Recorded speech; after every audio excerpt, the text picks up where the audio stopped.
Hey everyone, Will back again with another episode of 1881 Ranch TV, this time our Overland kitchen, so stay tuned, we're going to get into it right now.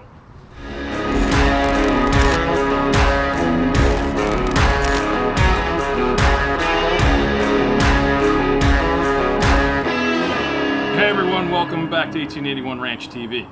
This is the first episode out of our new series, Tailgate Cooking.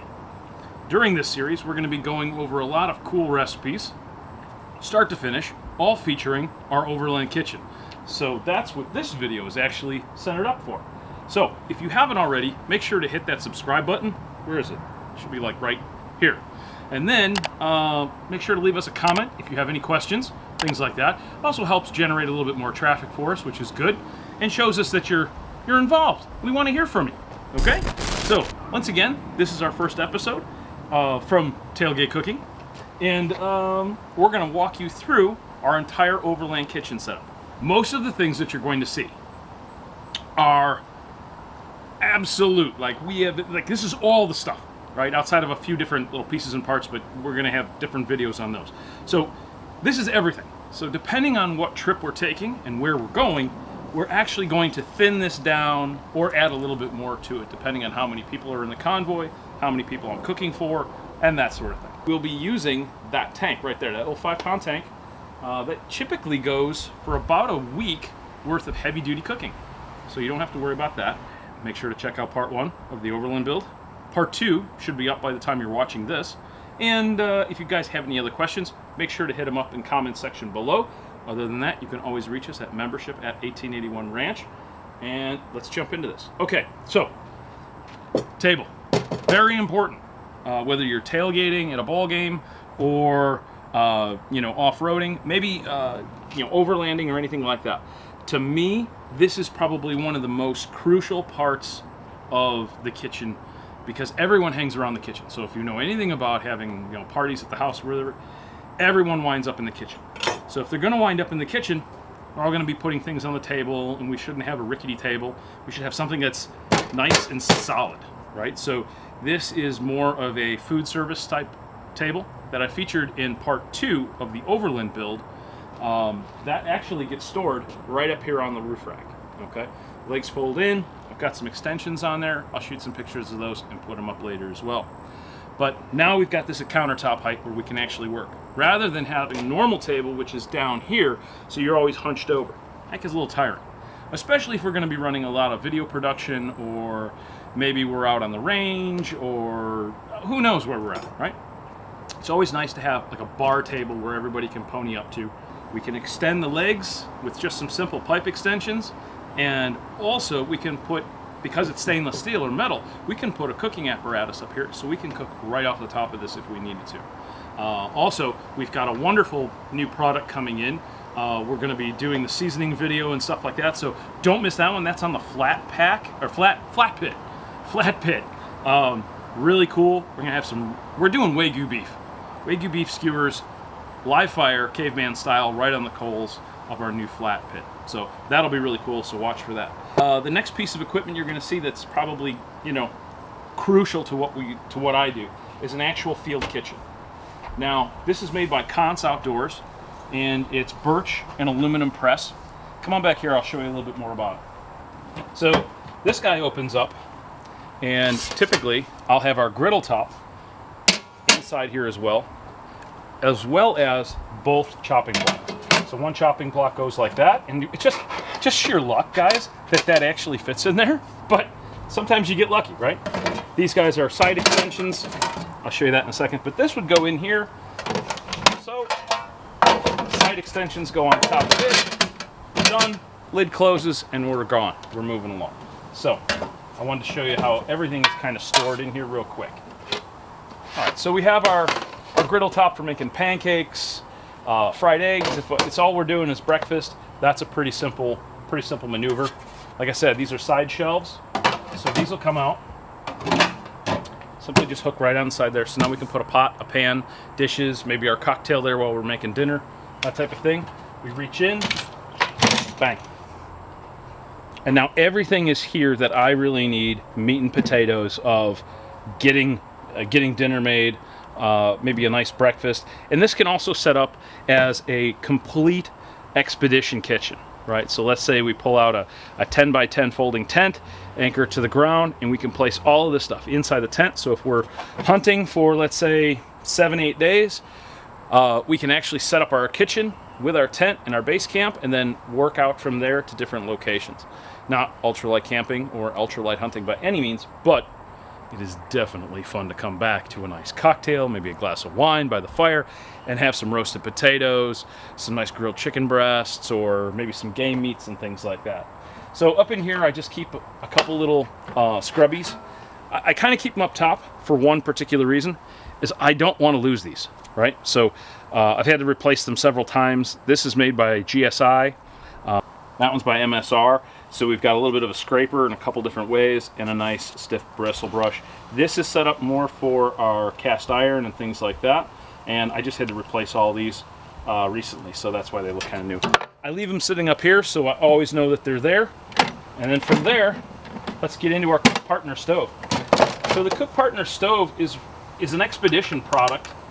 It's not designed to be put in your backpack, that's for sure. But if you are whitewater rafting or anything like that, you can't beat this thing. Huge stainless steel, great. Burners are already welded in place. They're very serviceable and easy to clean and maintain. Down inside here, we can hose this off. It's a little dirty. I apologize for that. Sometimes I forget to clean my setup, but you've got 2 burners, and here's our inlet over here. So what we'll do is, I'll show you the pipe, the hosing in a second. You just connect your hose, run it out the side to your propane tank, and you're set to go. This guy just, again, this slides in, and you're all set. Okay? So this is how we're basically cooking on a remote location. So this drawer here, they're really cool because they slide all the way out. There's no latches or anything like that. And this is a catch-all, like most things. And we'll take things in and out of this to save weight. But for the most part, we've got our whisk, grill igniter. There's a couple prepping knives. So I carry a pair of chopsticks for just simple stirring, like tea, coffee, something like that. I use that quite a bit, so those will kind of, as they get kind of nasty and funky, I'll throw them out. Nice heat-resistant spatula, that's indispensable. I try and keep all this stuff very bright colors so that in case I drop it, it doesn't get left behind. I've been doing this for a long time, so I've run into a lot of different things over the years, and I've just made arrangements for it. One of my favorite things in the world, a wooden spatula. I don't really like cooking with plastic all that often. This is just a teak wood or a moon wood spatula. There'll be a link down below. And then you just keep it oiled, and you don't ever use soap on it. You just kind of rinse it off, sods it up, and then oil it through. So there's that. Of course, you've got to have, your slotted spoon, regular spoon, ladle, that type of thing. And then what else I've got in here are some cooking chopsticks. I won't use any of this stuff on the pans with the coating and everything, but this is great for on the barbecue grill. We can actually come in, and if you drop something down in the coals, you don't have to go crazy. You can just get down in there, pick it up. They're ribbed a little bit, so that's kind of nice. A couple different tongs. So I carry a plastic set of tongs for inside the pots and pans, and then a metal set for use on the live fire setup. Same thing, another drawer. Come on, set it someplace else. What I like to do is, I know that they're glass guys, but seriously, I've put on so many miles on my truck with this in the bed. They're packed in here so tight that they literally just kind of vibrate like this. They're never going like this. If you're worried about that, simple piece of paper towel around them and you'll be set to go. The reason why I like to keep a grinder off to the side is because I'll show you my spices here in a second. If my hands are dirty from prep or cook or maybe around, we are outdoors, and if there's transfer of anything, I don't like to take my dirty hands and stick them back in the salt and pepper. So that's what I'll keep there.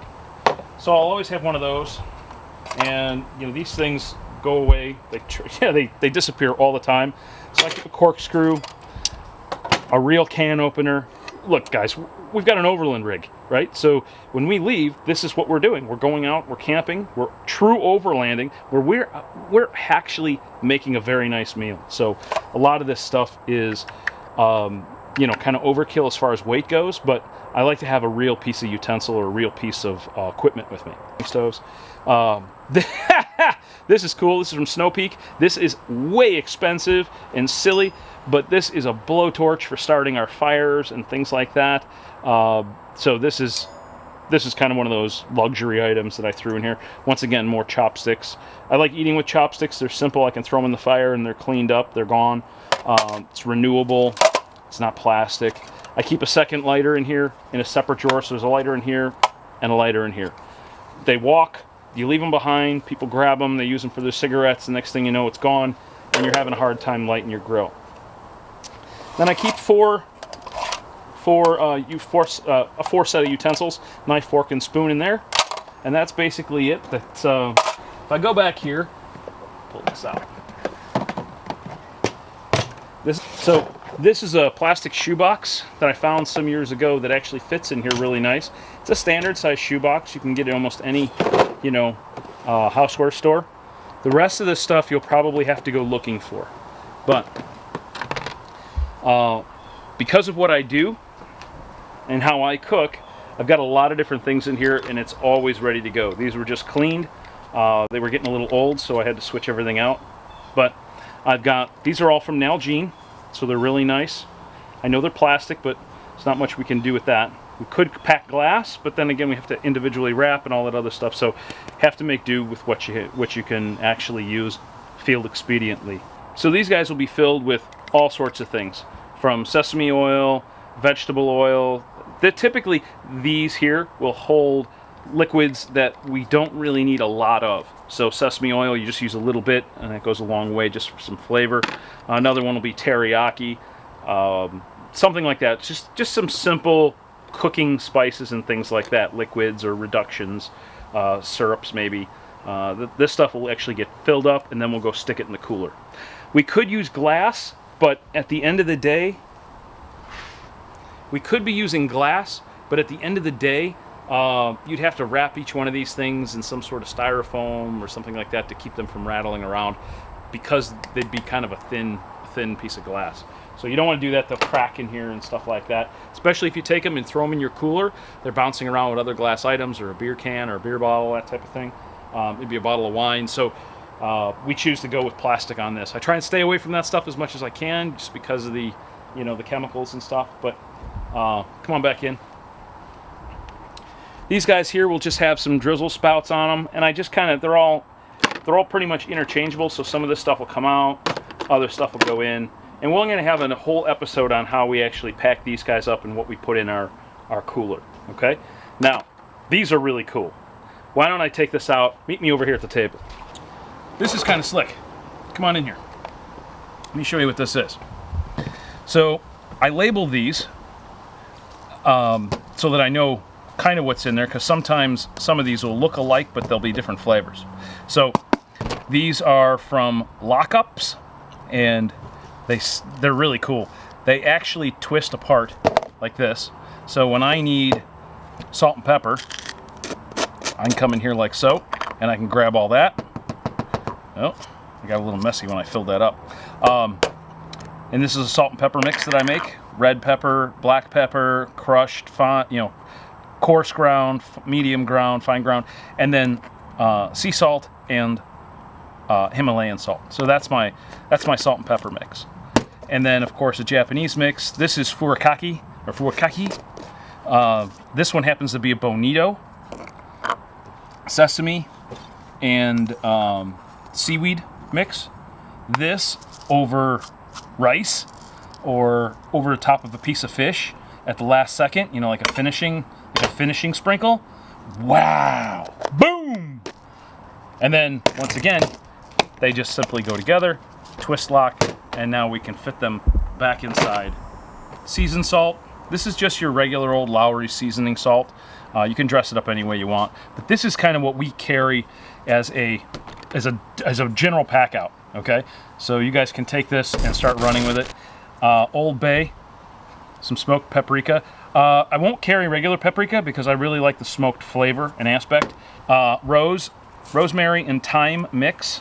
I don't really typically like rosemary without thyme, so I just threw it together, okay, and mixed it up, and I leave it nice and large so I can crush it up with my fingers as much as I need to. Okay. Herb de Provence and sage.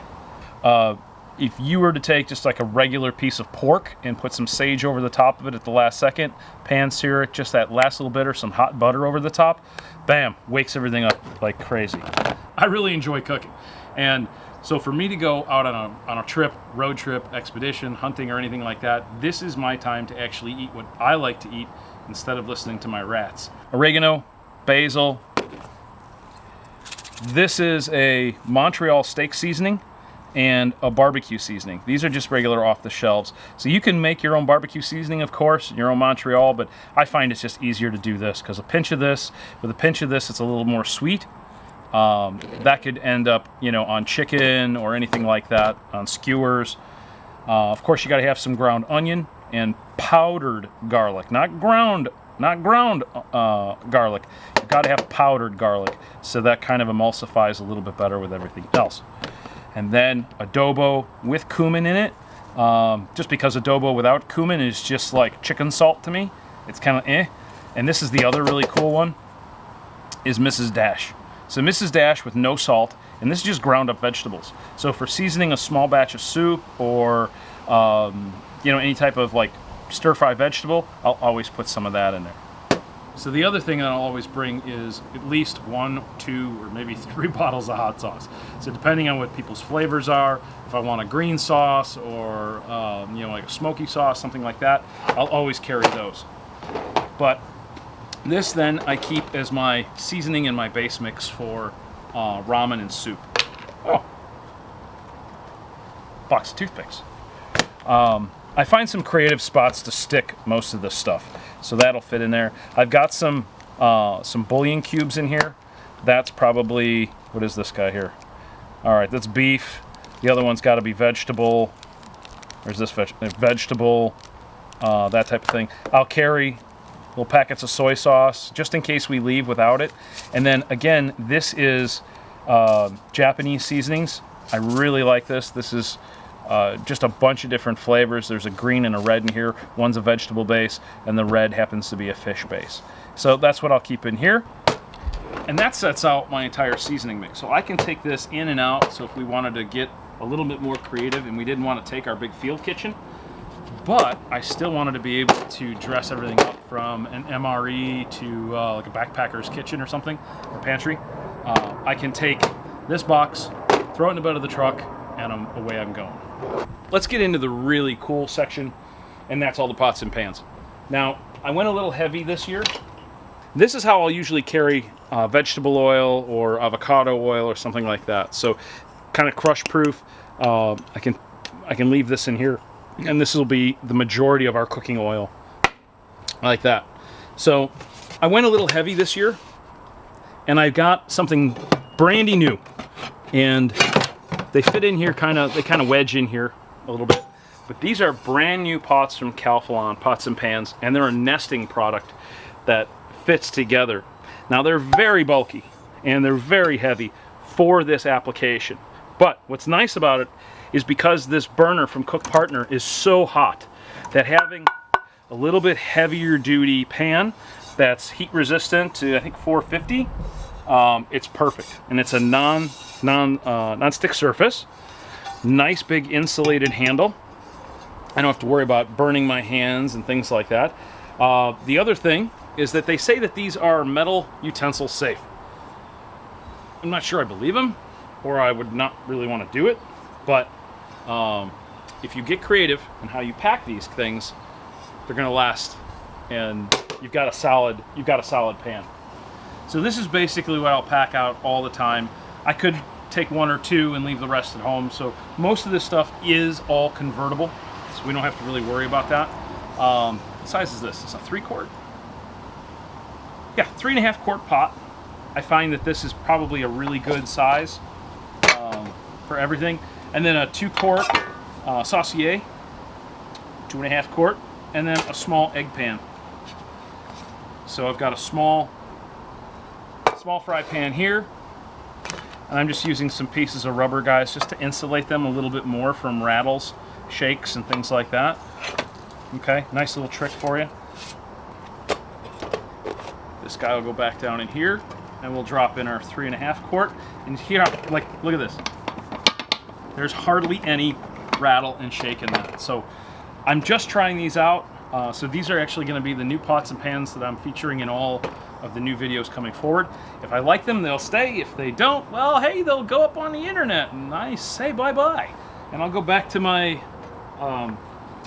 restaurant equipment. This is just a very simple, cheapo, hollow handle pot. I'll always keep this guy around too. And let's see what else is in here. Strainer. That's kind of handy. You never know where you're going to be toasting your buns or anything like that, so I can actually take this, put it over the top of my grate, just like that, and I can toast my buns off of that, or warm tortillas or anything like that. And then a couple simple stainless steel, what do you call those, plates. We can use those for steaming, like that. We throw some water in there and we can steam that up if we're not going to carry the lids, that type. So that kind of shows you what's in this. That's a long way around the wood chipper. Okay, so let's walk you through the rest of the equipment that is inside the drawers, outside the drawers. Depending on what we're doing, we'll take that stuff in and out of the truck. So we'll go from this side over here. Well, of course, we've got our Yetis, so you see some Yetis floating around. We're switching over to an AC fridge soon, but for right now, we're running the Yetis because I had a distributorship with them, and well, I got stuck with a bunch of them. So real simple, Lodge cast iron. You can't really beat it for the price. There are some different cast iron options out there, but you always want to get yourself a Dutch oven. And the Dutch oven is going to have legs so that you can actually put coals around this and create a heat source underneath. It's also going to have a dished lid on the top. That way you can put coals on the top as well. Now when this gets really nice and hot, you've got two choices, or three choices. You can burn the crap out of your hands, which most of us after a few drinks will always try. Or you can get yourself what's called a lid lifter. This is a Lodge product, so nothing crazy there. Pretty simple. You just come by, hook your lid, and as long as you keep some pressure on it backwards like that, you're okay. And then you can come inside again, do that, and then you can also do it this way too. Okay, and that's just a simple part. Now, if you're a little bit more adventurous, you're going to get yourself an old pair, or find yourself an old pair of asbestos gloves out of the military. These I think were propane torch gloves or something like that, or iron worker gloves. For all I know, well, one's burnt. Could have been used for changing barrels on machine guns. A little dusty because they live outside. So if we're going to be doing a lot of long, slow cooks, we'll bring our cast iron, and that'll live right inside the drawer with just a few towels. This is from Decked. This is their big toolbox, and basically this guy here will live inside the drawer, like I said before. So this box will come out, this divider will come out, we'll move some stuff around, rearrange, and then this guy will go right back there, and then we can use this for odds and ends and things like that. This will also get used for coffee, so we're going to have a whole video on just how I do coffee, because a lot of times this will be situated with all my coffee stuff, especially in the wintertime when I'm out on my own or whatever like that, because let's face it, I'm a coffee snob. I'm a cocktail snob. If I'm going to drink a cup of coffee, I'm not going to the Quickie Mart and having a cup of sludge. I'm going to go to the Tailgate, put my coat on, make myself a nice cup of coffee, grind the beans out of my Lido, bang, done, and I can enjoy myself. Life's too short to be drinking cheap coffee or nasty coffee. All right, so our big blue box is going to handle a lot of all of our other food stuffs. So anything that is not going in the Yeti coolers or in the Dometic or anything like that is going to live back here. So stuff like, you know, a roll of paper towels. Here's my deal. It comes off the Scepter tank. This will screw into the cap on the Scepter, and then I've got a simple valve here just to trickle out some water. So we can actually let that sit off the back of the truck and just trickle and run and wash our hands or anything like that. That's not really for cleaning. We'll keep some, just some orange and lemon lime stuff and some different types of drink aids, sugars, some iced coffee mixes and stuff like that. A ton of chopsticks because they're always getting used up. Some spare lockups. I don't know what to use these for yet. If maybe sugar, but you know, I typically, I'll show you my sugar container there, and then some little tins to cook in the fire. So that's basically what'll go in on this side. Over here, I just toss in some contractor bags, some cheaper bags for our trash or roux, and then just in a pinch, we'll have like a bacon cheddar mashed potatoes that you can use for dinner or breakfast, anything like that. So that's good. Chicken with gravy. Just these. What's in here? Chicken, pesto salmon. I don't know. I don't think I've ever had that, and that's probably why it's still sitting in here. Well, it takes some peanut sauce mix and a couple other dry foods. We'll keep in some canned goods. Definitely a box of rice, a box of penne. A little thing of noodles, little ramen noodles. Here? Chicken breast. Some more beans. If we're not cooking our beans and prepping them, like I'll show you in some of the future videos here, the first one we're going to do is just how to prep some food for 3-4 days, and then use that to cook off of 2, 3, even 4 days. And most of the ingredients will carry over and things like that. Then we've got something else cool. We got Chris and Ryan. They're going to give me I think it's a $15 challenge, and we're going to go to the grocery store. Each one gets 15 bucks, and I have to cook from that. So that's going to be something fun to watch for as well. We should be filming that this next month or something like that. So I'll always carry some pink salmon, and then I've got a brand new bottle of vanilla in here. Syrup will always go in a crush-proof container and go in the cooler. And then just some cheap aluminum foil. I've got some aluminum foil back in the other container, in the Cons box as well. So that's about it that lives in here, guys. And like I said, this will just be all the dry goods that we need, you know, for our trip and stuff like that. These are just prep sheets,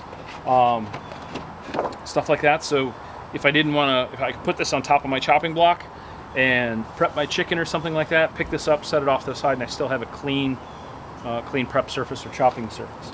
Okay, and I've got a couple of those in there, a spare rubber pad, and some like food bars and stuff like that. By the way, these things are really an acquired taste. And that's why they're still in here. I take them out when people are mean to me. So this guy will go in that drawer, and away we go. So we've got the cast iron, we've got our dry goods, we've got our heat-resistant gloves, if that's what we're going to take that trip. We'll always keep at least a couple of Nalgene bottles. I like bright colors, like I said before, just so that we don't leave them behind. I've had green ones in the past, and for some reason they disappear. So, easy, nice, wide bottles. These are really cool. My vintage beer cozies or drink cozies. These are actually built just like a lacrosse boot. I don't know if you can still get these or not, but boy oh boy, they keep a can nice and frosty, and they sit nice. So I'll always keep 2 of those in the truck. And then we'll carry a small Yeti. This is if we're going ultralight and all we're doing is packing 1 drawer, we're going to put our travel chair or our camp table in there, and this will use our firebox stove or our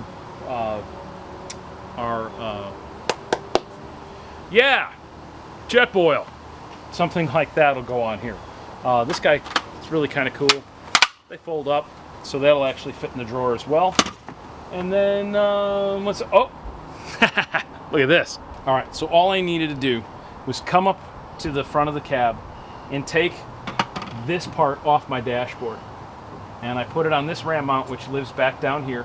And now I don't have to worry about my phone. My phone can go in here. That locks up.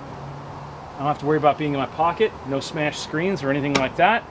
And voila. And now I can do any of my music or anything like that right from here. I can touch it, don't have to worry about it. I can take a phone call, anything that we need to do like that. I hope you guys have some questions. This is kind of our rolling kitchen, our Overland setup.